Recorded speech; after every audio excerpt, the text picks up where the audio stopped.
ஆண்டவர் மற்றவங்களுக்கு கொடுத்திராத சில நன்மைகள் ஆண்டவர் உங்களுக்கு தந்திருப்பார்.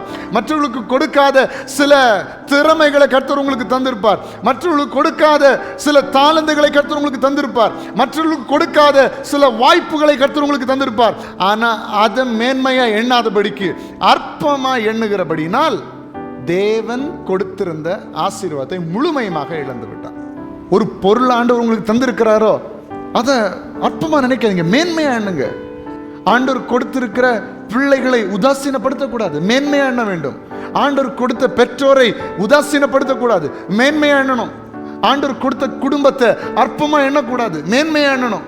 ஆண்டவர் கொடுத்த ரிலேஷன்ஷிப்பை அற்பமா எண்ணக்கூடாது, மேன்மையா எண்ணணும். ஆண்டவர் கொடுத்த சபையை அற்பமா எண்ணக்கூடாது, மேன்மையா எண்ணணும்.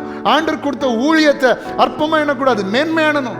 ஆண்டவர் கொடுத்த படிப்பு, ஆண்டவர் கொடுத்த வேலை, ஆண்டவர் கொடுத்த தொழில், இது எல்லாவற்றையும் அற்பமா எண்ணக்கூடாது, மேன்மையா எண்ணணும்.